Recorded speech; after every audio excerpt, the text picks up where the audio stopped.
saga, mas vai ser uma saga. Olá, amigos da TV Liberal News. Estamos começando agora mais um Em Relevância Podcast. Nós estamos hoje no terceiro programa do ano e estamos muito gratos pela participação que nós estamos tendo, uma alta repercussão, a audiência cada vez maior. E estamos sempre trazendo aí convidados especiais com assuntos relevantes, pessoas relevantes.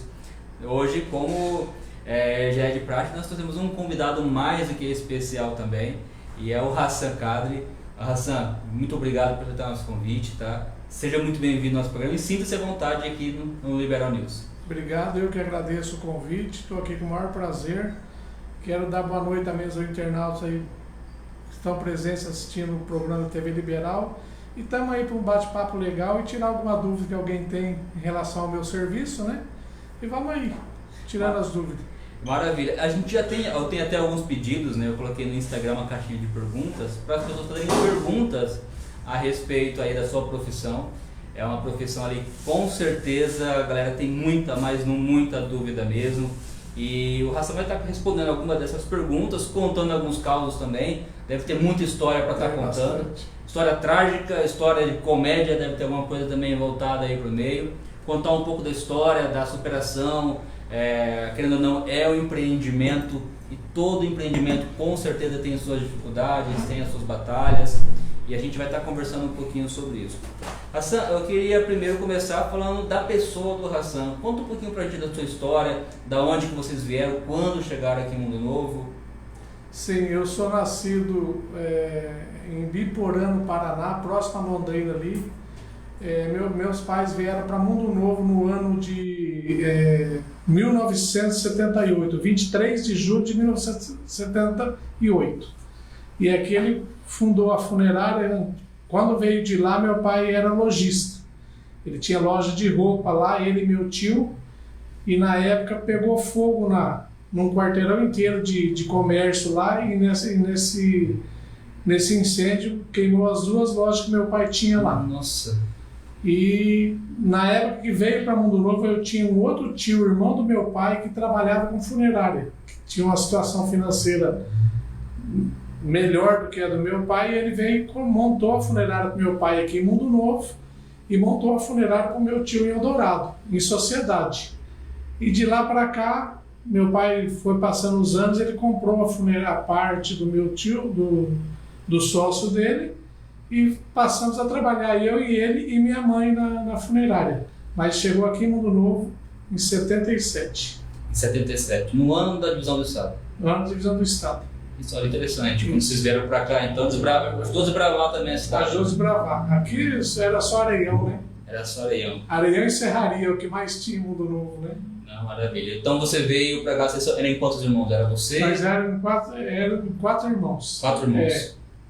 E aí o teu pai montou. No segmento de vocês, os irmãos trabalhavam junto ou você como expert? Não, só eu. Só você? Só eu. Eu comecei a ajudar meu pai na funerária com 14 anos de idade. Naquela época não se comprava caixão pronto, naquela época a gente fabricava, né, as urnas. Eu comprava madeira no Paraguai, trazia uma tora de lá, pedia para serrar aqui na serraria e a gente fabricava os caixão aqui. Ah, você tinha fábrica em casa? Tinha. Existia a fábrica de urna assistencial, né, das urnas da prefeitura. Uhum. Comprava urna pronta, mas era muita dificuldade para chegar para a gente aqui naquela época, né? Então a maioria das urnas era fabricada pelo meu pai. Ah, maravilha. Interessante a história, né? A gente vê que de um desastre que acabou acontecendo, que não, com as fábricas queimando, a família foi levada a tomar um outro rumo, outro segmento. Não tinha nada a ver, o ramo do meu pai não tinha nada a ver com funerária. Então, porque quando a gente pensa em casos, às vezes a gente pensa, vem do avô, que vem pro pai, que vem de um, que vem pro outro. No caso, você tinha um tio ainda que estava no segmento já também, né? Eu tinha um tio que estava no segmento. Que deu um suporte nessa área. E ele montou, primeiro foi Eldorado. Montou as duas juntas. Ah, as duas juntas. As duas juntas. E Eldorado na época que meu pai veio para cá, meu tio veio, eles já foram para Eldorado e já trouxe a mudança do meu pai e do meu tio no mesmo caminhão. E a instalação das funerárias veio tudo junto em outro caminhão para as duas funerárias. Interessante. sobre essas histórias, né? Às vezes a gente passa por um comércio e a gente fica curioso, ver como é que veio, como é que começou essa história toda, como é que a família entrou no negócio, e o teu segmento é um segmento peculiar, né? Aquela época a dificuldade era muito grande, não tem a tecnologia que a gente tem hoje para trabalhar, né? Aquela época, por exemplo, você não tinha preparação de corpo, a formalização que a gente tem hoje. Naquela época a formalização do corpo era feita com a seringa. Muitas vezes você chegava no velório, você via aqueles pedaços de algodão tampando o nariz da pessoa, porque estava vazando, então a gente não tinha como evitar aquilo, né?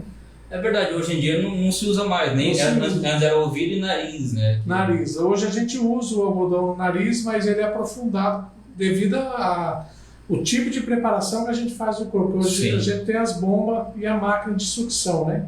A fazer a preparação que a gente chama de tanatopraxia. Muita gente não sabe, mas eu conheço um pouco do segmento do Hassan. Eu morei em Joinville, eu trabalhei no Sistema Prever, no Plano Prever, né? Sistema funeral. Então eu digo que eu sou especialista em vender caixão antecipado. Então um pouquinho do mundo do Hassan a gente conhece, né? Então a gente sabe algumas coisas, a gente vai estar falando sobre a tanatopraxia, que é novo, na verdade, no Brasil, vem em 90, se eu não me engano, né? Isso. 90, 92, por aí ela chegou no Brasil. Por mais que seja uma técnica que surgiu muito antes lá fora, no Brasil só veio nos anos 90. E nisso aí trouxe alguns benefícios a mais, né? Para a profissão de vocês principalmente. Digo que... Menos dor de cabeça, né? Menos dor de cabeça, né? Menos dor de cabeça, porque na época você colocava o corpo para velar, daqui a pouco dava 2, 3 horas da manhã, a família estava batendo palma lá na tua casa, porque naquela época não existia telefone. A pessoa estava batendo lá na porta lá para ir lá ver porque o corpo estava vazando. Então você tinha que estar indo lá, trocando algodão, tinha que estar tentando fazer alguma coisa para frear aquela decomposição do corpo, né? Imagino como é que era a correria quando era atender mais de um funeral, por exemplo. Naquela época, o Mundo Novo tinha muito homicídio, né? Anos 78, 80. Região de fronteira. Região de fronteira. Aí o pessoal brigando pelo domínio da região. Imagino como é que seria. E as estradas, com certeza, também muito piores do que são hoje. Provavelmente o nível de acidentes também tinha muito alto, né? Tinha bastante. Essa questão naquela época não existia o asfalto para nós aqui, né? Mundo Novo, Eldorado, até Campo Grande era tudo estrada de chão, né? Hoje em dia, para você ser um agente funerário, precisa fazer algum tipo de especificação, algum curso, algum treinamento específico? Para ser agente funerário, não. Agora, para fazer preparação de corpo, você tem que ter um certificado. Você tem que fazer um curso. O meu, por exemplo, eu fiz em Minas Gerais um curso de 10 dias e eu recebi um diploma. E para ser um agente hoje, você precisa ter dedicação. Você precisa gostar do que você faz e ter amor ao próximo, né?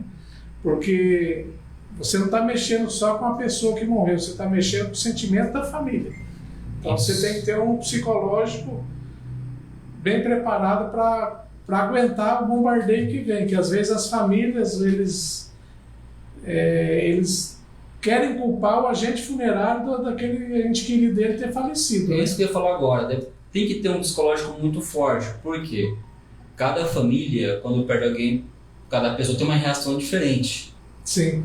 Tem aquele que não consegue nem tomar as decisões, então o agente funerário tem que saber orientar da forma correta. Com certeza deve ter aquele ali que tem um momento de ira e aí você sempre como controlar, como lidar com essa pessoa também. Então até essa questão psicológica, vocês devem exercitar muito isso para estar fazendo. Inclusive, respondendo uma pergunta aqui, o Celso. Celso perguntou aqui onde você se qualificou, foi Minas Gerais, né? Minas Gerais. Minas Gerais. Belo Horizonte mesmo. Hoje na região tem algum lugar específico que... Tem, Campo Grande sempre tem curso, Curitiba, Maringá, sempre estão divulgando no Facebook esses cursos de tanatopraxia, né? E hoje quem tem um curso de tanatopraxia, ele tem um emprego garantido. Então, eu vejo, é engraçado, eu trabalhava com jovens numa igreja lá e tinha uma adolescente nossa que ela queria fazer, acho que é necrofilia que se chama. Sim.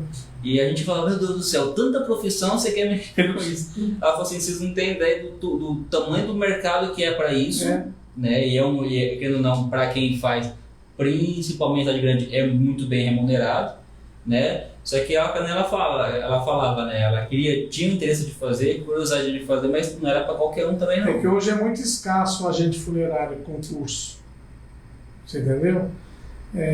Uma pessoa, hoje que eu te falei, ele tem que dedicar, porque você trabalhar nesse serviço, você não tem sábado, você não tem domingo, você não tem feriado, você não tem hora. Às vezes eu tenho um aniversário para ir, um casamento para ir, eu deixo de ir porque deu o funeral naquele... É plantão? Não tem como você fazer. Então você tem que se dedicar àquilo ali. Você tem que saber que na mesma hora que você está de boa no serviço, você está na correria também.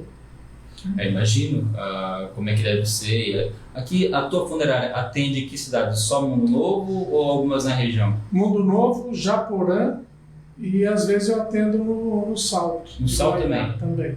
Então não tem esse negócio de não pode atender de um país para o outro, ou a burocracia é menos burocracia do que a gente imagina. Não, porque às vezes a família é conhecida da gente e não quer o atendimento da mulher lá do Paraguai. Né? Como também às vezes morre alguém no hospital aqui, o corpo vem para funerária porque faleceu no hospital, o hospital liga para mim retirar o corpo. E a gente não mexe no corpo enquanto a família não autorizar. Então às vezes a família procura a funerária do Salto para vir pegar o corpo, aqui a gente entrega porque eles não são obrigados a fazer o serviço comigo. Sim. Como também vice-versa. O pessoal que mora lá não é obrigado a fazer o serviço com ela lá. Então, às vezes, a gente sai daqui, vai pegar o corpo lá, traz, arruma, faz a preparação, leva lá para a velória e no outro dia vai lá fazer o sepultamento. Existem algumas coisas que a gente não sabe se é mito ou não, você vai me dizer agora também. Vocês precisam fazer algum tipo de procedimento para lidar físico, para lidar com a situação de corpo em putrefação, algo assim do tipo? Não. Porque eu cresci ouvindo que o Hassan, ele tinha feito uma cirurgia no nariz para não sentir cheiro. Então eu cresci ouvindo isso. Sim. Aí agora você vai responder para todo mundo se é verdade ou não. Vocês fazem algum tipo de cirurgia, alguma coisa para não sentir o odor, na verdade? Não, eu sinto cheiro normal. Meu pai não sentia. Porque eu tinha essa curiosidade, na verdade, sim, também. Meu pai ele não sentia, mas não foi por opção dele fazer a cirurgia devido à profissão. Ele teve um problema no nariz dele lá quando ele era novo, ele perdeu totalmente o... Então pode ser por causa disso que as pessoas passaram a entender, a achar que vocês todos tinham que passar por esse processo. Muita gente acha que eu não sinto cheiro pelo seguinte, porque às vezes eu chego num local que eu tenho um corpo em decomposição, eles veem eu chegar normal. Não tem reação, né? Não tem reação, mas é que nem eu sempre falo quando a gente está conversando. O segredo é chegar cheirando. E não adianta nada você chegar no lugar, você tampar o nariz e segura a respiração, você segura 30 segundos, daqui a pouco você faz o quê? Você puxa de uma vez. Você solta e dá aquele puxão de uma vez. Quer dizer, tudo que você deixou cheirar em 30 segundos, você cheirou em 2 segundos. É verdade, faz sentido. Né? Imagina se o homem não sente cheiro, né? Não dá nem pra elogiar a esposa quando passa um perfume nem nada. Não tem jeito. Aí não está cheirosa, mas como você está falando que eu tô cheirosa? Cheirosa, você não está nem sentindo o cheiro. Você não sente cheiro de nada, homem. Verdade. E é interessante isso. Então é um dos mitos que agora cai por terra. Aqui em Mundo Novo, pelo menos a minha geração, entendia que o Hassan não sentia cheiro pelo nariz. Agora a gente sabe que realmente isso aí é um mito, né? Então já um mito que cai por terra. Sim. Né? Pra gente tá vendo também. E existe uma outra questão também, Hassan, que a gente tem algumas curiosidades a respeito aí da sua profissão, que é a respeito da questão ali de como que vocês lidam com algumas situações tipo, não sei se é mito mesmo, se é mito ou não, de pessoas que dizem que testemunham que corpos têm impulsos, que eles se mexem, às vezes só fazem barulhos com barulho de arroto e tudo mais. Chegou a vivenciar alguma coisa assim ou é mais mito? Não, existe. Às vezes... Espasmos, na verdade, não simples espasmos, na sim. verdade. Às vezes a pessoa, a gente coloca em cima da mesa para fazer a preparação, às vezes você vira de um lado para ajeitar aqui, vira do outro lado ali, aí ele solta. Mas são gases que estão dentro do corpo da pessoa. E tem pessoa que ele solta aquele roto, mas é o que vem dentro da barriga ali, né? É algo que já está. É algo que já é normal. Não são todos, mas é normal acontecer isso. Pois é, a gente ouviu muitas essas histórias assim, até conversava com o Roberto. Roberto, ele é o agente funerário do Prever, lá de Joinville. Ele contava algumas histórias que não sei também. Cara, pode ser que esses caras também fantasiam muito também, né? Com certeza aproveita isso daí para colocar medo em muita gente. Aí ele falava, em caso de pessoas que ele via, de repente o tendão mexia, quando estava em preparação e tudo mais. Existe. Tem pessoas que você está injetando o produto, ele dá um movimento do braço, mas é o produto que está... porque o produto que a gente injeta, ele circula nas veias. Onde tem sangue, ele entra. Ele vai entrando e vai empurrando o sangue para fora. Então, de vez em quando, acontece de algum corpo, ele dá uma vibrada nos braços. A gente voa com isso daí. Eu digo que, para vocês que têm, no caso, a funerária, deve ter uma dificuldade muito grande para conseguir funcionário, né? O pessoal reclama de falta de mão de obra. Imagina na posição de vocês. O Hassan consegue tirar férias? Não. Eu não tenho férias. É muito difícil tirar férias. Hoje trabalha eu e mais 2 funcionários e a gente faz uma escala de plantão. Um dia que eu estou de folga, der algum serviço, eu não aguento ficar parado. Eu vou lá e participo junto com eles. Mas hoje, para você achar um funcionário, que eu te falei, para você achar uma pessoa para trabalhar e no ramo funerário, ele tem que gostar do que ele faz, porque senão ele não trabalha. Tem pessoas que aparecem lá e falam, estou sabendo que você precisa do motorista tal, para viajar. Eu falo, eu preciso do motorista, mas eu preciso do agente. Porque o motorista é quando você vai lá, encosta o carro lá e fica esperando carregar. Acho que é só chofer. Acho que é só pegar e dirigir.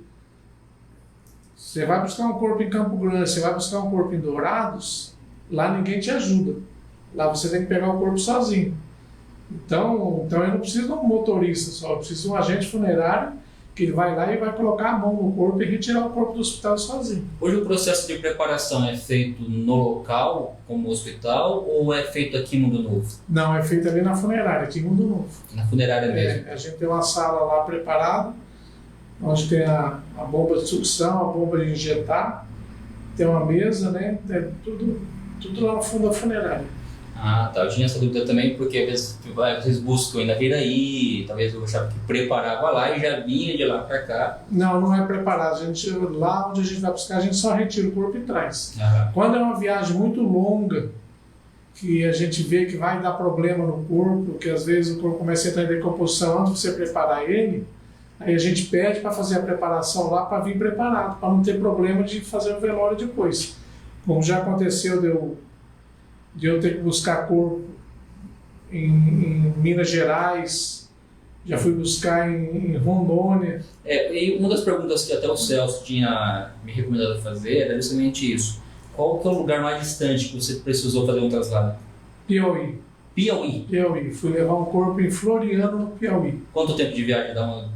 Deu 3.600 km só de ida. Eu saí de Mundo Novo no domingo, 2 horas da tarde, e cheguei lá na terça-feira, 9 horas da manhã. Direto, sem parar. Deu 7.200 km de volta. Até o corpo ficou cansado, né? Até o corpo cansado. Até o defunto chegou cansado da viagem. Graças a essa preparação que a gente faz hoje, que é a tanatopraxia, que conseguiu levar e a família chegou lá e ainda conseguiu velar o corpo. Imagina, para conservar, né, o gasto da tanato, porque você vai pegar a região do Nordeste, é calor intenso. Sim. Né, haja ar-condicionado dentro do carro também, acredito que não deve gelar a parte traseira do carro, ao ponto que gela na frente. Não é... E vai fechar dentro da urna também, então Sim. aí não vai refrigerar.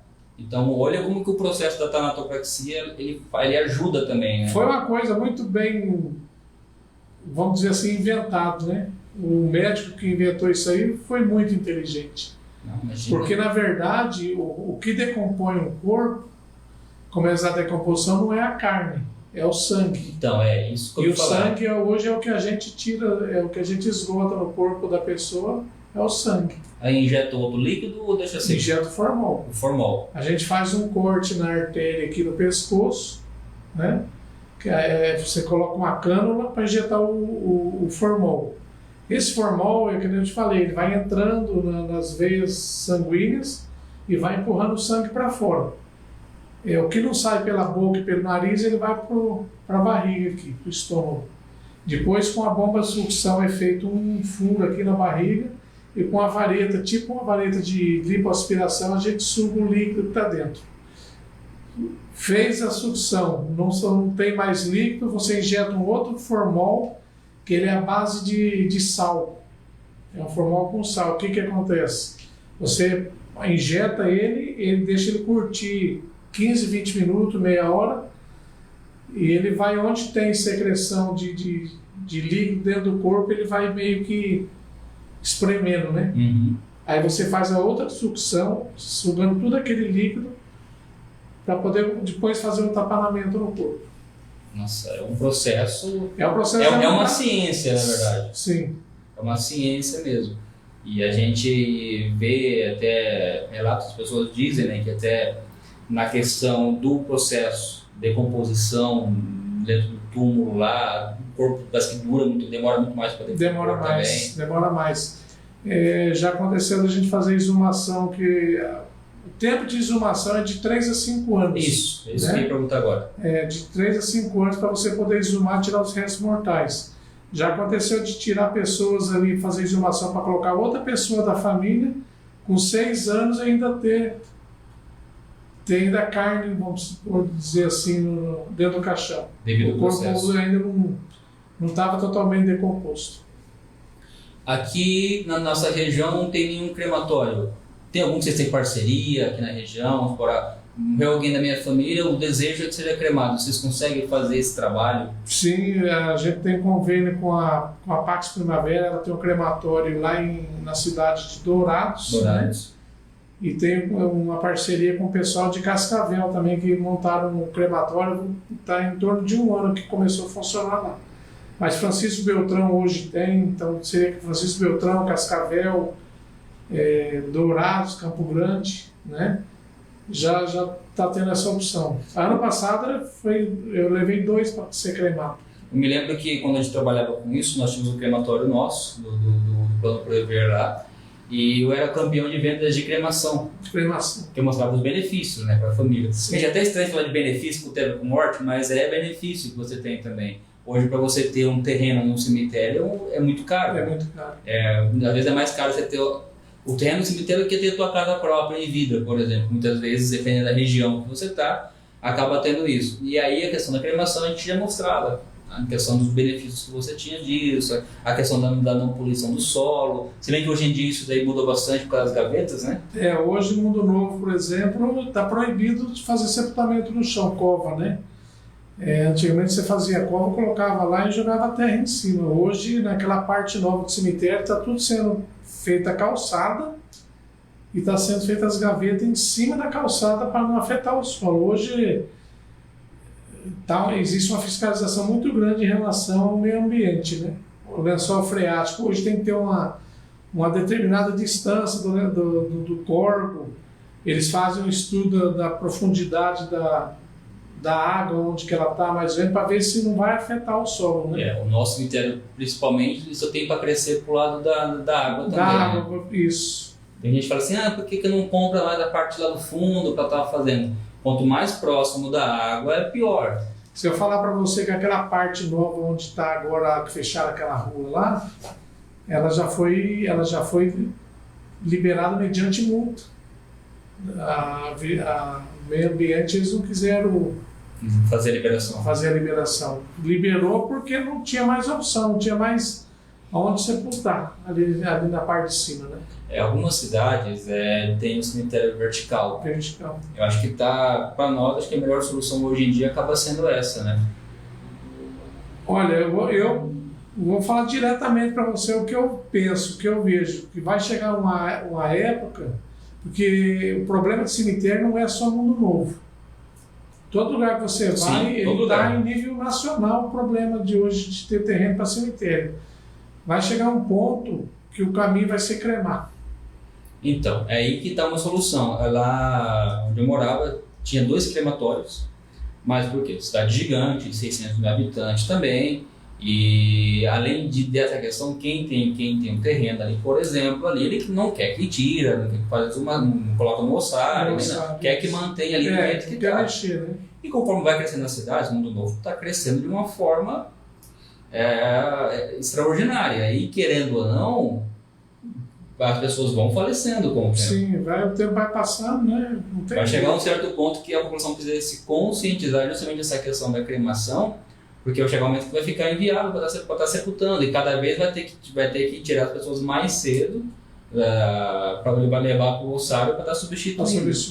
E tem um limite também aqui no Novo de gavetas que você pode colocar, né, de altura, né? Não tem um limite específico de quantidade, né? Geralmente a gente orienta a pessoa a fazer 1 ou 2 no máximo em cima, até por questão da altura, depois para a pessoa limpar fica ruim, fica difícil o acesso, né? Então a gente sempre orienta onde foi enterrado a primeira no solo ali, levantar mais 1 ou 2 no máximo. Ah, tá. Que a gente havia essa dúvida que era 3 ou 4 comentários que poderia ter, que era o limite máximo que você podia colocar de altura. Sim, não sei por que era o motivo que era isso, né? Mas é uma dúvida que as pessoas têm também. Tem alguns comentários aqui já, como tem bastante gente comentando, e eu já vou estar te passando aqui. O Menílio Simão perguntou se você lembra do defunto de Vila Velha. Lembra, ele foi comigo. Conta um pouquinho dessa história aí.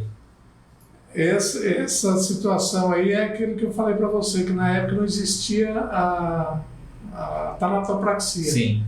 Essa pessoa que eu fui levar em Vila Velha, no Espírito Santo, ele faleceu no Paraguai, acharam ele morto dentro de casa, e do lado do corpo ele morava sozinho. Tinha uma loja no Paraguai, ele morava sozinho, e no outro dia de manhã os funcionários chegaram para trabalhar, e ele não chegou para abrir a loja. Os funcionários foram na casa dele. Aí pela frente da porta viram ele caído no chão. E do lado do corpo tinha umas 20 latinhas de cerveja, que ele bebeu lá, era um senhor obeso, e a família pediu para levar ele lá para Vila Velha. Aí trouxeram para a funerária, fizeram a preparação do corpo, da nossa maneira que eu te falei. Sim, na época não tinha os recursos que tem hoje. O recurso tem hoje. Apliquei um formol com a seringa e coloquei no carro, na época, uma caravana que eu tinha, e chamei ele para ir comigo, esse menino Simão, que o apelido dele é Titeco, muita gente conhece ele aqui. Ele é da cidade mesmo? Hoje ele mora no Mato Grosso, mas ele morava aqui na época. Legal. E quando chegou no estado de São Paulo, o corpo começou a cheirar, porque começou a decompor, inchar, e o corpo, a gente não ficava olhando se estava tudo certo, né? E ele começou a reclamar do mau cheiro do corpo. Falei, nós vamos fazer o quê? Nós temos que chegar lá, acabar de entregar o corpo. Quando a gente chegou em Vila Velha para entregar o corpo, que a gente tirou o caixão do carro, estava saindo aquele caldo do corpo em decomposição. Será que tem a ver com a cerveja que fermentou dentro? Sim, tem tudo a ver. Que a pessoa quando ele morre, às vezes, a gente já tem muito acidente, a pessoa estava no álcool, o corpo ele decompõe mais rápido. A gente normal, a bexiga fica cheia, a gente não esvazia, mas vai explodir. Vai explodir. E quando o corpo está ali, a bebida que fermenta deve fermentar. Porque junta mais gases, né? A fermentação da cerveja ela dá mais gases, é automático que o corpo. Eu até vi uma história que houve casos de corpos que literalmente explodiram. Isso acontece mesmo? Quando a gente falou explodir, a pessoa imagina que tem aquele. Igual naquela novela que tinha a Dona Gorda lá que explodiu. Não é redonda, na verdade. Quando a gente fala que o corpo explodiu, o que acontece? É o corpo que ele começa a inchar e começa a rasgar a pele. Ele vai soltando, ele vai trincando a pele, os olhos vai estufando para fora, a língua vai saindo para fora, então o corpo ele vai estufando até começar a vazar totalmente, né? Aí é onde começa a formar buracos no corpo, que é onde começa já os bichinhos começam a sair. Gente, eu acho que vocês devem ter um estômago muito bom, porque vai lidar com as situações assim. Eu gosto. Chegou a perder apetite alguma vez por lembrar de alguma coisa do tipo? Não, nunca. Ah, não. Eu só de imaginar aqui já tô sem fome. Eu só de imaginar o que ele tá falando, eu tô sem fome já. Eu não quero gastar hoje. Se eu falar para você que se tiver um corpo, que eu estiver preparando o corpo, que eu tiver que fazer um lanche rápido do lado do corpo, eu faço. Gente, normal. Não é aquela coisa que eles falam isso, tem que gostar. É que pra vocês, na verdade, é algo muito comum. É igual, pra mim, igual comer mecânico mexer no carro, e então faz parte. Né? Vocês entendem que realmente o nosso corpo, porque o nosso corpo ele é um produto. Sim, porque o que acontece? Muita gente vê o corpo dentro do caixão, arrumadinho, com flor, roupa, tal, maquiado. Porque o corpo, quando chega na funerária, a primeira coisa que a gente faz, coloca na mesa, dá um banho, corta a unha, faz a barba, higienização, né? Se tiver os cabelos espontáneos, a gente dá umas cortadas lá, a gente dá um trato no corpo dele para depois preparar. Tem morto mais bonito morto do que quando era vivo. Quando era vivo. Então, a barba bem feita. A pessoa ele vê como o corpo está dentro do caixão, ele não vê o que você fez para deixar daquela maneira.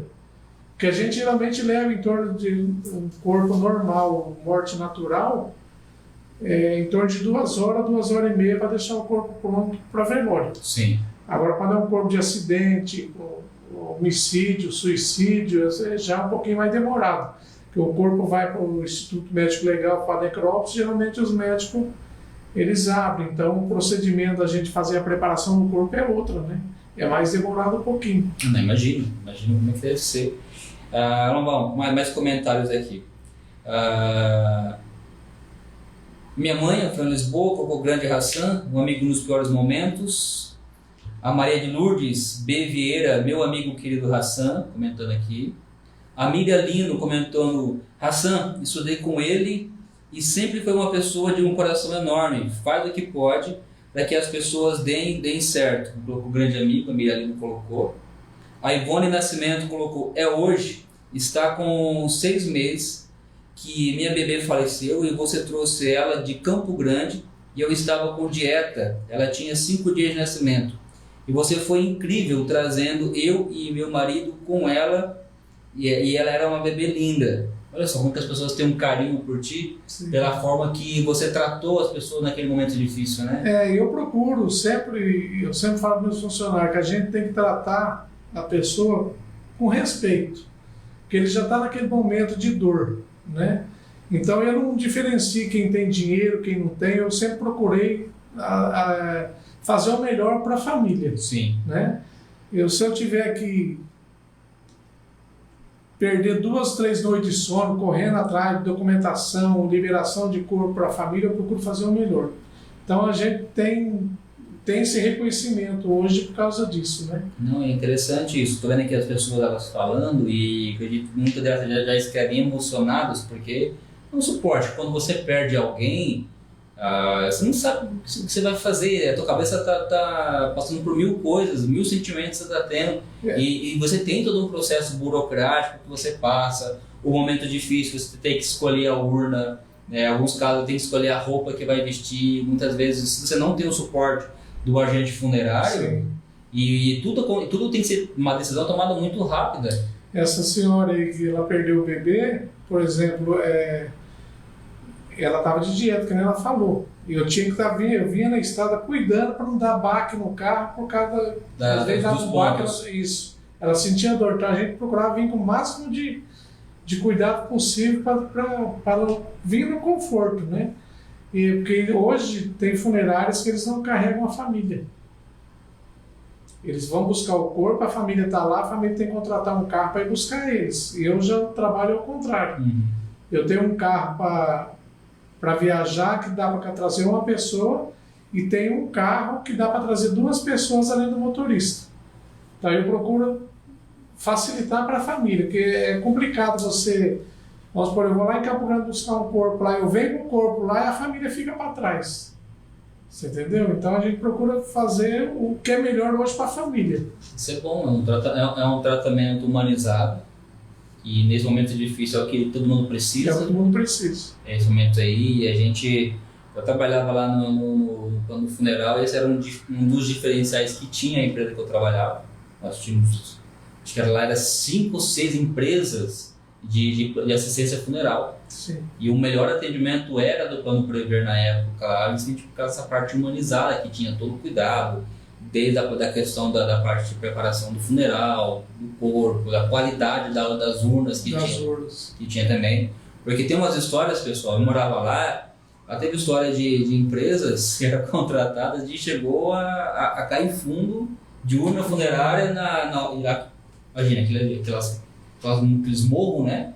Aí subindo com o morro, tem lugar que o carro não sobe. Sim. E de chegar a cair, o fundo, aquele constrangimento para a família, já o momento de dor se torna um momento de terror também.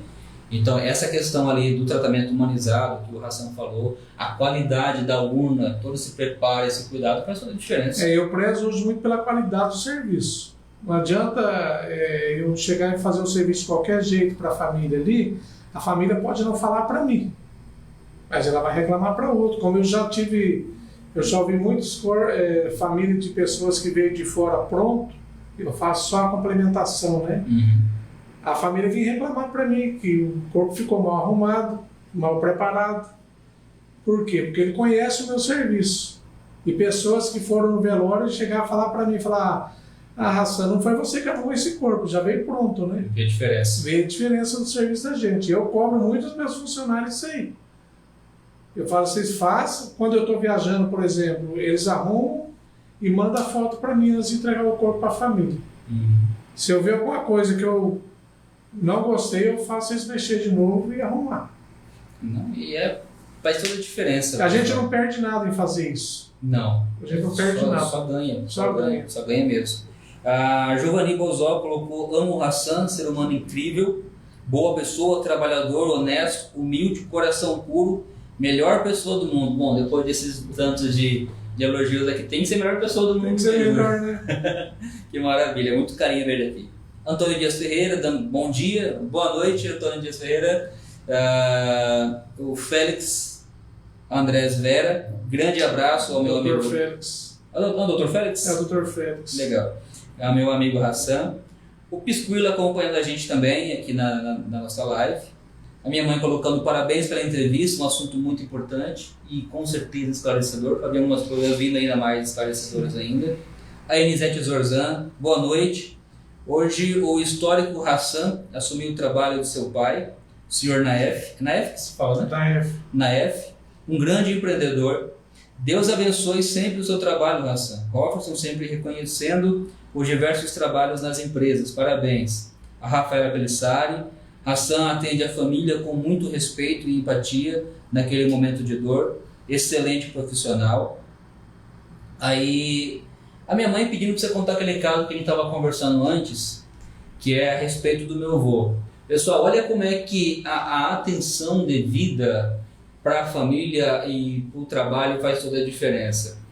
Ele vai contar um pouco do caso que aconteceu com a minha família, e que se não é a atenção e o cuidado do Hassan, o zelo com a profissão dele, a minha família e uma outra família passaria por um constrangimento muito grande. Então a atenção no trabalho que você faz, o cuidado, o zelo faz toda a diferença. Conta aí, Hassan, pra gente como é que esse caso foi.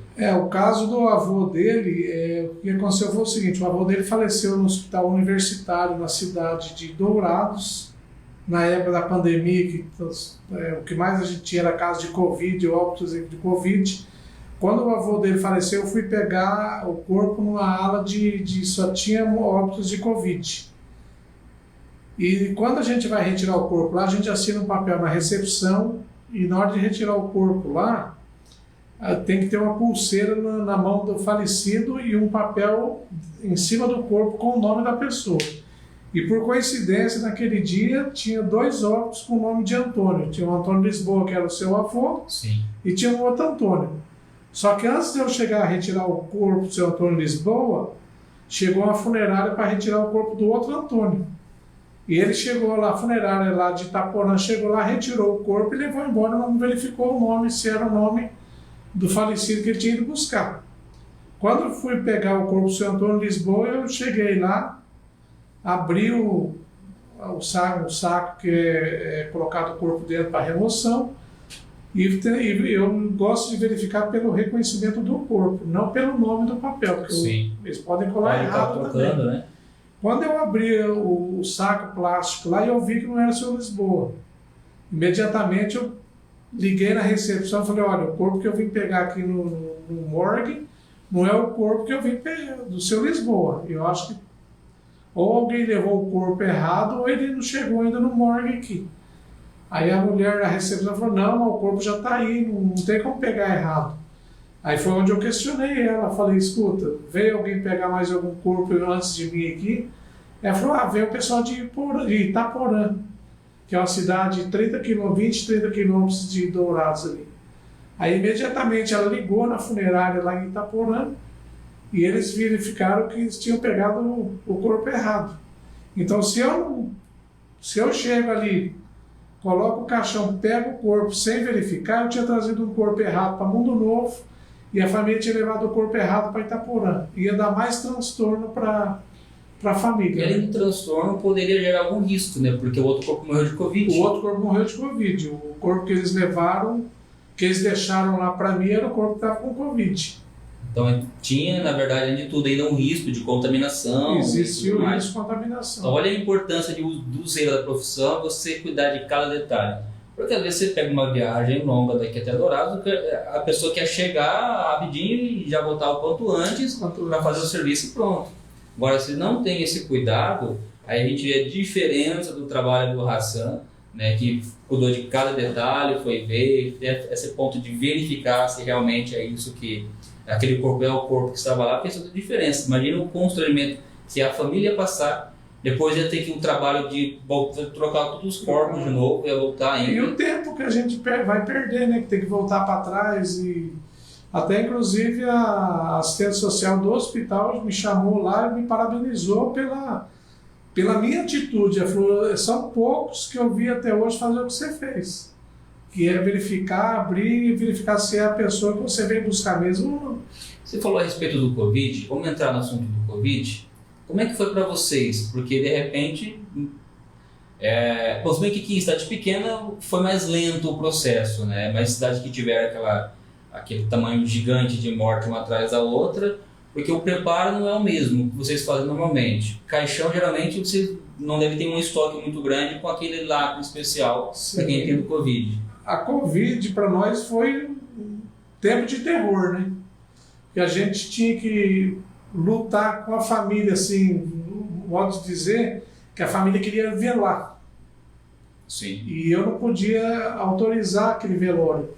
Para a gente é difícil, eu sei para a família também que você não poder velar aquela pessoa que você conviveu a vida inteira com ela, você não poder dar a última despedida. Aí a gente lutava com a família para não ter o velório e tinha que lutar também para não pegar a Covid, né? Isso que eu ia perguntar, a tua família com certeza a preocupação aumentava muito. Sim, bastante. Vocês tinham contato com o contaminado? Sim, diretamente, né? Mesmo que você coloque uma luva, que você coloque uma máscara, uma roupa descartável, existia o risco, né? Mas eu fui protegido de Deus, porque eu não peguei. Eu peguei várias pessoas com Covid sem saber que era Covid e não tive o problema da Covid. Imagino que você deve ter uma imunidade muito boa, né? Eu acredito que sim, porque teve uns que eu fui buscar em Dourados que depois que eu tive contato eu não me protegi da maneira devida. Uhum. Aí depois que eu estava voltando embora, o pessoal me ligava e falou, o fulano morreu de Covid, se cuide. Falei, mas agora você me avisa? Agora não adianta me avisar. Falei, agora já foi, né? Você chegou a se isolar da tua família por causa disso, na época do Covid? Minha esposa pegou. Minha esposa teve, mas não foi. foi. Não precisa se isolar da família. Tipo, não. Vocês vão para uma outra casa, eu fico aqui por causa do risco é maior. E com certeza, assim como os médicos, vocês também tinham um risco maior. Sim. Né, por ter o contato. Eu sempre estava fazendo o exame, né? Eu não posso sempre com o tonete na minha frente. Imagina. Bom, para quem o povo achava que não tinha nem as narinas ali direito, né? O que era o cotonete? É o cotonete, né? O que era o cotonete? Mas eu vou falar para você, pra gente foi um tempo ruim, porque você viu o desespero das pessoas na porta do hospital. Porque toda hora a gente estava lá tirando um, tirando o outro, né? E você via aquelas pessoas internadas lá e você não tem o que fazer para poder ajudar, né? Você só vê a pessoa naquela situação. Aí às vezes um parente estava com pai ou mãe internada dentro do hospital, a gente chegava para retirar um corpo, eles vinham correndo no carro para ver se era o parente desse que tinha morrido ou não, se era o pai ou a mãe. Aí a gente falava, não, foi o fulano de tal que faleceu, mas assim mesmo eles não acreditavam na gente. Desespero, né? Era desespero total. Imagino mesmo. Era bastante. Às vezes as pessoas pensam assim, só ganharam dinheiro. Mas não, imagina a luta que vocês passaram durante isso. Olha, eu vou falar para você, a luta foi grande e a época que a gente menos ganhou dinheiro foi na época da Covid. Sério mesmo? Verdade. E a maioria pensa que é o que mais ganha dinheiro. Não, o pessoal fala, o Hassan ficou rico com a Covid. Mas é o contrário. Por quê? Eu vou te falar o porquê. Quando você faz o atendimento no funeral normal, que tem velório, você vende o caixão, você vende a vela, você vende o véu, você vende a flor. Sim. A preparação do corpo e os ornamentos. A ornamentação. Tudo que você precisa para preparar o corpo. E na Covid, você não vende nada disso. Você não vai ornamentar o corpo, você não põe a roupa. A roupa desse coitado é o quê? É um saco plástico, um zíper que você põe ele no caixão lacrado. Nossa, faz todo sentido, porque a gente não pensa nesses detalhes. Aí a pessoa fala, não adianta eu comprar um caixão bom, ele merece. Mas não adianta eu comprar um caixão bom porque vai enterrar direto, não vai resolver. Então foi a época que a gente o que mais trabalhou e menos faturou. Nossa, é verdade. Lógico que a gente nunca esse era um ponto que eu mesmo não tinha pensado por esse lado. Lógico que a gente nunca trabalha pensando no faturamento, né? A gente trabalha para viver, porque ficar rico, hoje ninguém fica mais, né? Trabalhando, né? Honestamente, ninguém fica, né? A gente vê você contando esses casos ali, e é uma profissão que não é bem reconhecida. A gente vê um caso ou outro de pessoas ali que tem a gratidão e tudo ali, mas tem gente que pensa, o povo que se explora do momento de dor, e não é o contrário. É o contrário. É o contrário, né? As pessoas, eles acham que a gente fica torcendo para morrer. Aí entra agora, existia uma piadinha que quando a gente encontrava tanto o seu pai quanto vocês perguntavam como que a gente vai, era quando vai. Essa piadinha, desde quando eu era pequeno, eu ouvia também. Meu pai brincava muito isso aí quando chegava do seu pai mesmo, eu morava em frente do estádio, então o pai sempre fez caminhada em volta do estádio. Aí o pessoal falava assim, não chega perto dele não, ele vai perguntar quando você vai. Chegar perto, ele já deu uma fita métrica no bolso, começa a medir o tamanho. Até hoje, às vezes a pessoa chega e fala, eu chego num comércio, num local assim, a pessoa olha para mim e fala, Deus me livre, não gosto de ver você. Eu falo, você devia ficar contente de me ver. Por que tem que ficar contente de ver você? Eu falo, porque no dia que você não me vê mais, você já fechou o olho e já era. Então é melhor você me ver, sinal que você está vivo. É verdade. É a realidade, né? Eu pergunto agora, você sofreu algum tipo de preconceito por causa da sua profissão? Já, bastante. Mas é tipo assim, eu faço vista grossa. Porque se a gente for rebater, responder aquele preconceito, você vai brigar. Então eu faço de conta que eu não vi, principalmente às vezes eu estou passando às vezes eu estou passando na avenida, tem alguém que bateu de moto, caiu ali, bateu o carro. Não é que você está passando para ver aquele. Está dando certo se você está passando. Não é que você está gorando o negócio. Aí os caras gritam lá, vai embora, não morreu ninguém aqui não. O cara te toca, você entendeu? Numa festa de aniversário, de casamento, já aconteceu muito isso aí comigo. Pra gente é chato isso aí, né? Porque a gente não está ali naquele momento do lado profissional. Você está como um convidado da família que te chamou para ir numa festa. Né? Então eu faço de conta que eu não vi e deixo passar. Aí entra de novo aquela questão do psicológico. Eu acredito que muitas vezes ali fica entristecido, não tem como não ficar. Sim. Né? E o desejo de até retrocavar, mas tem que ter domínio próprio, tem que engolir. Eu imagino sim que a professora de você deve sofrer uma questão de preconceito por causa da ignorância das pessoas ali e não entender, né, a importância da profissão que vocês têm. Eu já tive um caso de uma pessoa que morreu no hospital na época, era o Dr. Wagner, aqui no hospital dele. A pessoa faleceu, o hospital ligou para mim. Como hoje, até hoje, o hospital do Dr. José, eles morreram, eles me ligam. Eu cheguei lá no hospital, o sobrinho do falecido falou: quem te chamou aqui? Eu não te chamei aqui. Eu falei: não. Aí eu peguei e falei para ele, falei: olha, eu não tenho bola de cristal. Eu vim aqui porque o hospital me ligou para vir aqui. Não, mas eu não te chamei. Pode ir embora. Se eu quiser teu serviço, eu te chamo. Falei: beleza. Eu estou indo embora. Se eu quiser meu serviço, eu sabe onde que é a funerária. Peguei meu carro e fui embora. Nossa. Depois de 2, 3 horas, ele apareceu na funerária lá pedindo desculpa, que ele estava nervoso e tal. Aí fui, fiz o serviço para ele, atendi ele, né? Era uma época era um dia de feriado ainda. Aí ele queria uma pessoa da igreja para poder fazer a oração para o sepultamento, né? Peguei, me prontifiquei, saí, peguei meu carro, fui atrás do ministro da igreja católica na época, para ver quem que estava de plantão, peguei e pedi para ir lá para fazer. Então, tipo assim, se eu banco de ignorante com ele na hora ali, a gente ia acabar batendo boca, brigando, por causa de uma coisa que foi um mal entendido, uma falta de informação do que deixaram de passar para ele. Né? Falta de comunicação. O hospital podia ter falado: não, a gente chamou a funerária, que tem que retirar o corpo daqui para ocupar o lugar. Mas não fizeram isso, aí eu levei a chapuletada. Imagina que situação complicada. Vamos mais comentário aqui. O Celso colocou grande titeco, né?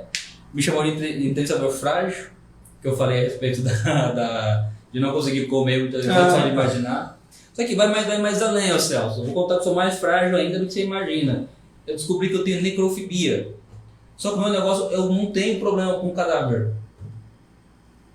Coisas relacionadas à morte, mas não com cadáver. Tanto que se tiver um acidente, alguma pessoa morta, eu acho que eu passaria a noite no ML, mas eu não ficaria 2 horas dentro da tua funerária trancado, só com os caixões. Eu tenho fobia a caixão, não é nem amor a pessoa morta. Então não é nem com o morto em si, né? Muitas pessoas perguntam para mim se eu não tenho medo de viajar com o corpo sozinho ali, né? Na verdade, eu nem lembro que existe uma pessoa morta ali atrás comigo. E olha que eu viajo longe, como eu te falei, eu já fui para Piauí, já fui para Minas, já fui para Rondônia, com o corpo, eu e o corpo sozinho. Então eu nem lembro que existe aquele corpo ali atrás. Agora, eu confesso para você que eu tenho medo da morte, eu tenho medo. Da morte? Daqui eu não tenho. Eu tenho medo de morrer que eu me perco. Mas tá certo. Mas desde essa parte ali. Agora eu lembro quando eu vinha, né, antes de me converter, eu lembro daquelas festas que vinha na Pai, né, que eu não tinha carro. Sim. Meu medo era tão grande que a gente vinha na Campo Grande subindo, quando chegava na Silmara Confecções ali, eu passava do outro lado da rua, para não ter que passar na frente da porta da funerária.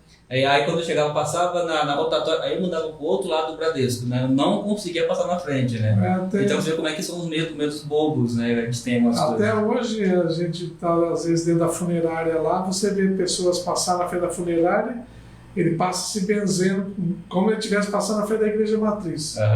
Não sei se resolve alguma coisa e não sei porquê também. Será que é capaz de plantar a morte, alguma coisa assim do tipo? Porque os caixões não estão vendo que a cortina está fechada lá, né? Então, mas cada um tem um... Não, mas deve ter esses casos ali. E deve ter alguns casos engraçados sobre isso também. Mas vamos comentar aqui que, graças a Deus, tem bastante comentário. A Ana Pereira, esposa do Jair Barros, ela colocou assim: Hassan sempre essa pessoa alegre, ele buscou a minha irmã em Curitiba e minha mãe em Dourados. A Ana do Jaime Barros. Jaime Barros. O nosso querido aí, Antônio, que é o Jacaré, comentando aqui também. Parabéns, Hassan. Ninguém da região prepara o corpo igual você e sua equipe. Tamo junto. O Jacaré na escuta, parabéns, Hassan e equipe.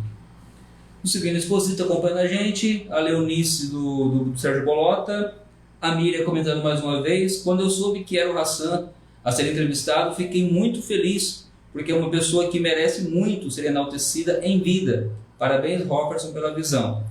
O Cretonaldo, o neguinho do fariseu, né? Sim.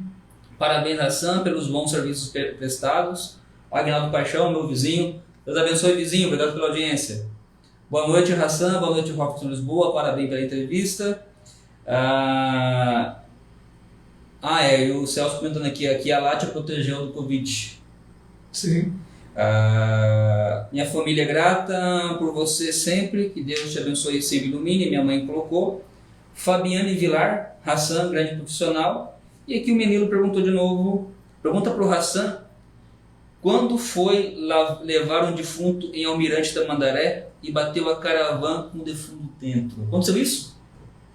Bateu o carro com o defunto dentro? Não, eu me acidentei, mas foi na volta. Eu tinha ido para Curitiba. Já tinha entregue? Já tinha entregue. Foi na volta que eu aquaplanei na pista e bati de frente com um caminhão. Mas o corpo já estava, como diz, já estava salvo, né? Menos mal. Ele escapou de morrer 2 vezes. Escapou de morrer 2 vezes. Hassan, deixa eu dar uma pergunta.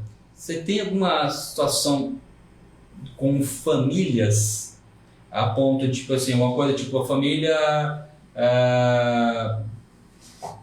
fez você segurar o corpo além do tempo devido esperar alguém vir de fora? Eu acho que você deve ter um protocolo, né? Um prazo para estar fazendo funeral e tudo mais. Já. E bastante, não é pouco não. Porque tem alguém que mora muito longe, né? Sim, é aquela questão que às vezes a pessoa vai na funerária, eu faço uma ficha lá para poder preencher a declaração de óbito. Então lá na hora de ter uma parte lá que eu pergunto o horário de sepultamento. Aí eles pedem para mim se tem como a gente prolongar o velório por causa de ter um familiar de longe, mas não sabe que hora vai chegar. Já aconteceu da gente ver lá um corpo 2 dias, 2 noites, 3 noites e 2 dias. Mas isso é em capela? Em capela mortuária, para esperar o parente chegar. Então a gente dá uma reforçada na formalização do corpo, né, para poder esperar esse parente chegar. Aí às vezes a pessoa fala, vamos enterrar 10 horas. Aí eles chegam e me ligam e falam, vamos deixar para as 2 horas, porque deu uma atrapalhada no horário do ônibus, ele vai atrasar. Beleza, para mim não tem problema nenhum. Como já aconteceu também de pessoas velar o corpo no tempo normal de 24 horas e depois fechar o caixão, levar para a funerária e esperar uns 2 dias para o parente chegar e abrir de novo.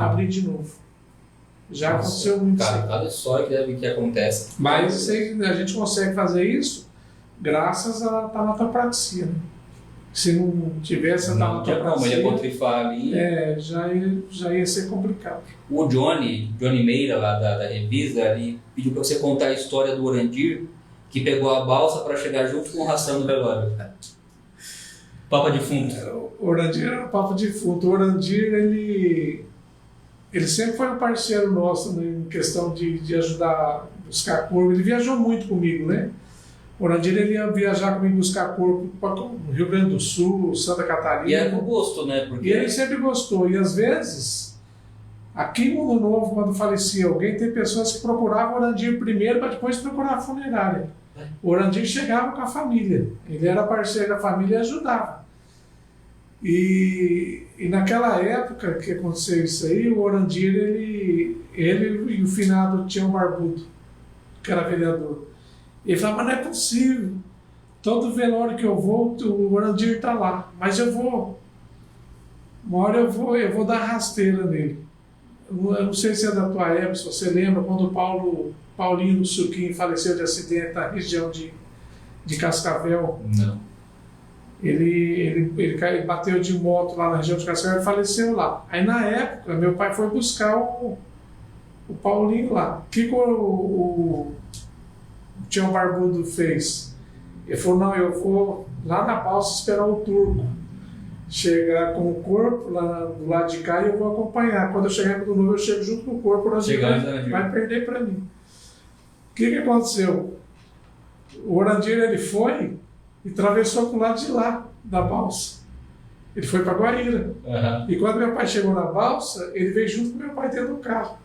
Quer dizer, ele chegou primeiro do que o... Imagina a cara do Tião vendo o Orandir chegando. Pensa no homem que ficou bravo. Ele falou, mas não é possível. Não tem... Aí ele abandonou, desistiu. Mas o Orandir, ele sempre foi uma pessoa que Quando eu não tinha funcionário, precisava viajar às vezes com 2 carros, ele era outro motorista, era um funcionário voluntário. Não remunerado, né? Era voluntário. Era voluntário. Não, que legal, tem umas histórias assim que imagina. Ele ajudou muito, inclusive até quando o irmão dele faleceu de acidente, aí ele foi ajudar a arrumar o irmão dele. Eu lembro muito bem dessa época, ele faleceu junto com meu amigo, o Pinto Louco, né? O Gil Spina. Um acidente que até foi bastante mostrado porque era para eu estar junto no dia. Era aí, mas um amigo meu ia de moto junto, a gente ia em dupla e dois em 2 motos, era pra gente estar junto, e aí eu tinha uma namorada na época que a gente brigou, ela descobriu que eu ia escondido e eu acabei não indo na época. Eu me lembro que nessa época aí o Orange ficou bastante baqueado. Até o menino Wellington, quando morreu também, ele era primo do meu padrinho, o Marcos Torres, na época também já falecido. E eu lembro que o Orandir nessa época ele deu um baque muito grande. O Orandir, na verdade, quando ele ficou sabendo do acidente que era do pessoal de Mundo Novo, ele foi lá por curiosidade. Por curiosidade, para ajudar. É isso que eu fiquei sabendo. Ele não foi sabendo que era o irmão dele, ele foi descobrir que era o irmão dele quando a ambulância chegou para tirar ele, porque ele não morreu na hora, ele morreu dentro do hospital aqui, né? Ele foi ver que era o irmão dele, mas ele tinha ido lá para ajudar a dar socorro. Eu acompanhei bem essa história ali, a gente, como disse, era para eu estar junto, o livramento que Deus me deu naquela época foi muito grande. E eu lembro que o Orandir sofreu bastante com isso. A Cida Duarte, Deus abençoe sempre sua vida, Hassan, parabéns pelo trabalho, carinho de todos os familiares. A Daiane Vilarva, um trabalho que não é fácil, mas que o Hassan sempre executa com muita dedicação. A Célia Aparecida de Souza, boa noite, boa entrevista. O pai Hassan, acho que é o pai do Hassan ou o pai do Hassan, era muito amigo do meu marido, Valdir, que ele consertava a caravana deles. Valdir mecânico. Deixa eu fazer uma pergunta. Tinha algum caso que aconteceu ali, esse que mexeu contigo, chegou a te abalar emocionalmente? Um caso que você pegou, ou um acidente muito feio? Eu sei que você pegou algumas chacinas, como acontecia na época também. Sim, na verdade, o que abala muito a gente são jovens, né? Que hoje a gente está trabalhando, sepultando mais pessoas jovens do que idoso. Que é homicídio. Que não é um processo natural. Que não é um processo natural, né? Não é que eu sou coração duro, mas quando você passa... Quando eu não tinha filhos, a gente leva na normalidade. Aí quando você tem filho, eu tenho 2 filhas, uma com 25 anos e uma com 19, e você prepara o corpo das pessoas nessa idade, você se põe no lugar desses pais, né? Então é isso que me abala hoje, em relação à situação de acidente. Para mim é normal, assim, as pessoas, né? A gente sente pela vida que se foi, né? Sim. Mas fora isso aí, na verdade é o tempo de trabalho da gente que deixa a gente meio coração. Para vocês, não é nem para vocês, na verdade, para todo mundo entender que é um processo natural. Sim. A gente que tem dificuldade de entender que é um processo natural, mas na verdade esse é um processo natural que acaba acontecendo. E então ali, essa questão de se abalar muito ali, acho que se você abalar com qualquer coisa, você não poderia nem estar na condição. Porque se a gente fosse abalar com tudo que a gente vê, você não trabalha. Você ia atender pressão pela situação que você está ali, né? Porque você não é aquela coisa de momento de 5 minutos, né, que você vai presenciar aquilo. Aquilo você fica horas e horas, né, trabalhando em cima. Então a gente procura não... Eu acredito que a preparação mais difícil para você deve ser do teu pai, né? Ou não chegou a ser porque já era esperado, algo assim do tipo? Do meu pai foi o seguinte: meu pai, o dia que ele faleceu em Cascavel. E eu estava viajando, eu não estava... Não foi você. Não fui eu. Eu cheguei durante a madrugada, eu cheguei em casa, era 1h da manhã. Quando eu saí de Mundo Novo para viajar, ele estava em casa. Aí eu cheguei, porque como ele estava muito debilitado, ele não andava mais, ele ficava só sentado no sofá. Eu cheguei e falei, pai, eu estou indo viajar, amanhã eu estou de volta. Aí pegou e só chacoalhou a cabeça e isso aí foi cedo, umas 7 horas da manhã. Quando foi 11 horas ele passou mal, levou ele para o hospital, o doutor José pediu para levar ele para Cascavel, mas que o estado dele era grave. Quando chegou na região de Marechal, ele entrou em coma e quando foi em torno das 4 horas da manhã ele faleceu. E eu não estava em casa. Aí ligaram para mim, eu peguei e falei, deixa que eu vou chegar e eu vou arrumar ele.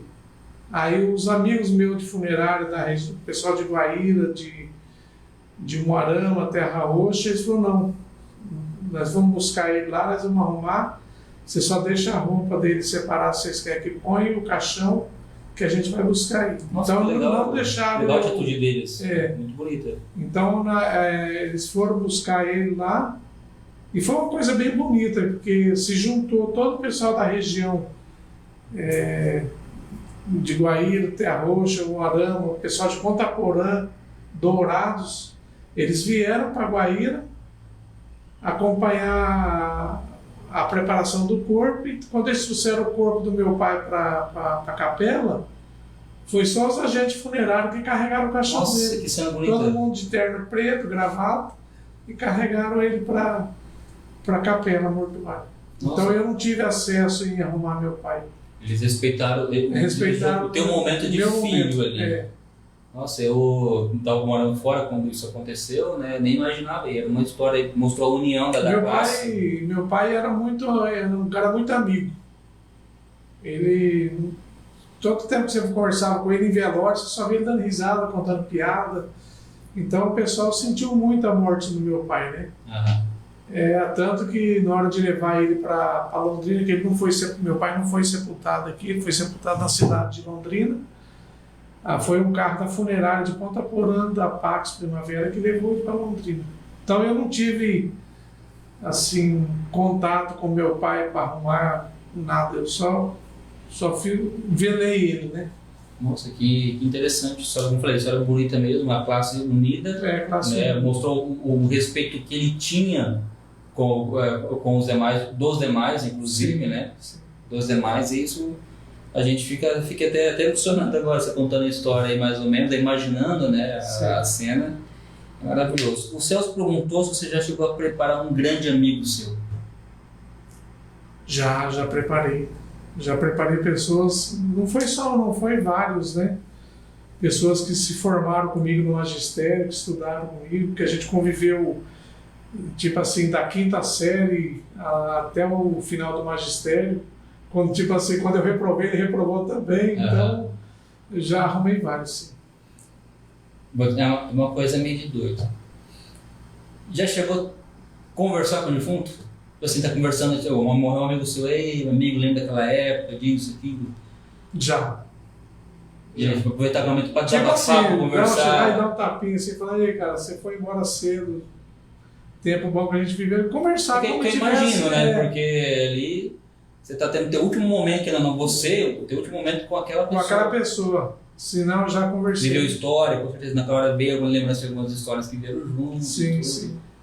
Já vários eu conversei.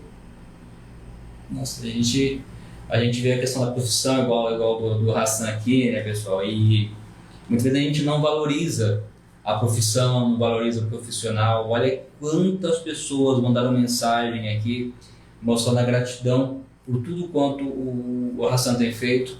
A Enisete até comentou aqui, a gente viu, né, ou a amiga, não lembro, essa questão de você valorizar enquanto está vivo. Depois que morreu, gente, você colocar uma placa ali só, você colocar o nome de uma rua, já foi, é bonito, mas já foi. Agora, enquanto está vivo, você poder vir, dar um abraço, você agradecer por tudo quanto fez, isso aí faz toda a diferença.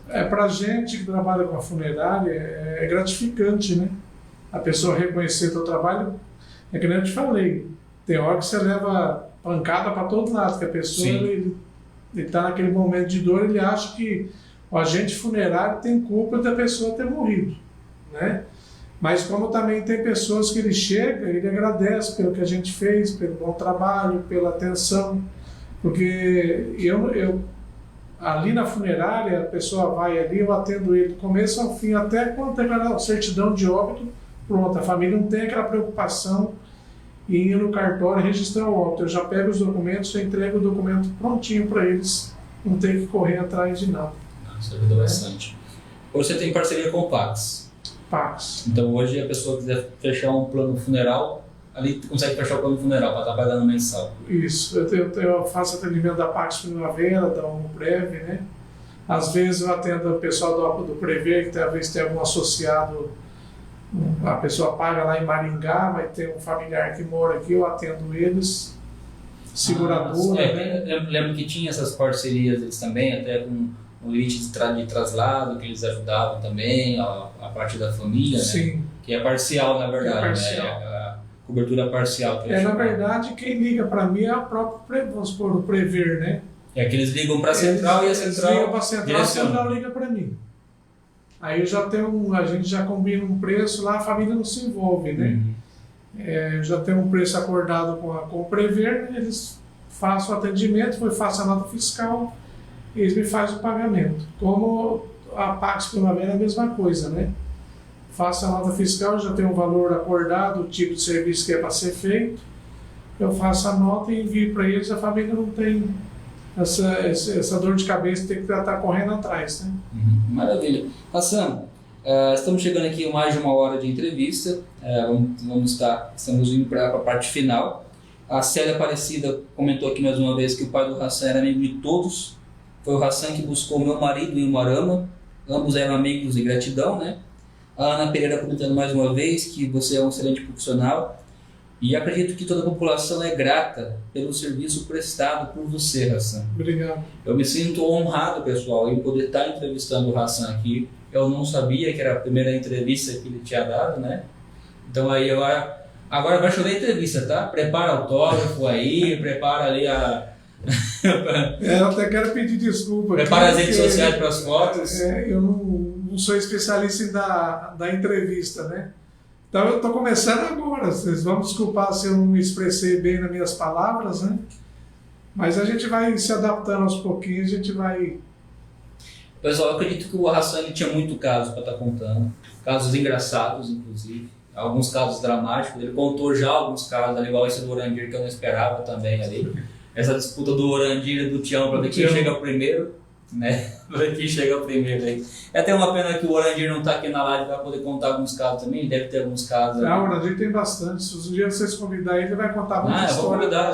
Eu quero convidar vocês dois, deixar vocês dois conversando, ficar só gravando para ver a contação de história. Vai ser interessante. O Almir Nicolau também te parabenizando pelo seu trabalho, né? Hassan e Bozó. Na escola era muito bagunceiro, contando você na época da escola. Fui expulso do Colégio Marechal Rondon. Era bagunceiro de que jeito, Hassan? Não parava quieto na carteira. Ficava enchendo o saco da professora, levantava, arrastava a cadeira. Era um bom aluno? Mas tirava boa nota? Não. Não tirava boa nota. Gente. Mas é legal ouvir essas histórias. É bom a gente conhecer o ser humano por trás do profissional. Muitas vezes a pessoa conhece o profissional, mas não conhece o ser humano por trás. Então é muito bom abrir esses espaços, né, para que vocês venham falar. Você tem 2 filhas? 2 filhas. Como é que foi a questão do genro? Deve ser interessante para você, o genro te conhecer, né? Primeiro que o genro não pode ter medo de defunto. Já tem algumas limitações para você. Na verdade, eu tenho um genro, mas ele é namorado, ele está noivo, né? Mas a profissão dele é totalmente diferente. Ele é advogado, como a minha filha também é advogada, ele é advogado, né? Mas não é o forte dele. Não, eu imagino. Se acontecesse de me interessei pela filha do Hassan, vamos lá conversar com meu pai, aonde que é? Pedro não ia de jeito nenhum. Se bem que ele foi conversar comigo em casa, ele nunca foi lá na funerária. Nunca chegou aí. Não, mas uma hora eu vou fazer um teste com ele, medir a febre dele. É uma forma de você poder pegar e testar o gemo, né? Até porque eu preciso de alguém para ficar no meu lugar, né? Como se diz, eu já estou com 56 anos. E é um negócio de família? É um negócio de família, então eu vou precisar de alguém que dá continuidade, né? Maravilha. Hassan, eu quero te agradecer mais uma vez pela entrevista, tá? O Celso, que a gente está encerrando, ele comentando que você cuidou do pai dele e dos avós dele também, né? E Assim como essas famílias estão agradecendo você, eu também quero agradecer por tudo quanto você fez pela minha família, pelo meu avô também. Isso daí com certeza faz a diferença na vida de cada um de nós. Quero te dizer que o espaço da TV Liberal está sempre aberto para você, sempre que você precisar fazer um comunicado, algo a mais, a gente está sempre à disposição. E eu vou estar orando pela sua vida, pela vida da sua família, que vocês fazem bem para tanta gente, e a gente tem que orar pela vida de vocês, que muitas vezes as pessoas não sabem o que passa. Às vezes tá aquele turbilhão, você tem que atender os outros sorrindo, e só Deus sabe muitas vezes como é que vocês estão por dentro ali. Sim. E a gente tem que estar orando, tem que estar buscando o pessoal, como eu já disse antes também, valorizar o ser humano Hassan, valorizar a família. Às vezes, como ele disse, não pega férias, sacrifica o tempo dele com a família para cuidar da nossa família quando nós mais precisamos. Eu quero te dar a oportunidade, Hassan, também para você se despedir aí, mandar um abraço para o pessoal, mandar um abraço para a esposa, para não tiver em casa do Meta Brava também, né? E aí fica à vontade para se despedir do pessoal. Eu quero agradecer a oportunidade do jornal aqui, da TV Liberal, do espaço cedido para mim. Eu me sinto honrado pelo convite, né? E agradecer às pessoas pelos comentários carinhosos que foi falado aqui, que eu ouvi aqui. Quero agradecer de coração. E realmente eu não esperava esse carinho todo das pessoas, né? E quero dizer que tomara que ninguém jamais precise do meu serviço, mas se precisar de informação, de alguma coisa que eu possa estar ajudando, eu estou à disposição lá na funerária, tá bom? Muito obrigado pelos comentários carinhosos e boa noite a todos. É isso aí, pessoal, foi mais um Em Relevância Podcast. Esse foi muito especial. Confesso que eu estou emocionado aqui também em ver a demonstração de carinho com o Hassan. E quinta-feira que vem, querendo Deus, saímos aqui 19 horas. Provavelmente até terça-feira eu divulgo quem é o próximo convidado nosso também. E você que está assistindo a gente aí, não deixa de curtir e de compartilhar. Vamos fazer com que essa história do Hassan chegue ao máximo de pessoas possível, tá? Deus abençoe, forte abraço e até quinta-feira, se Deus quiser.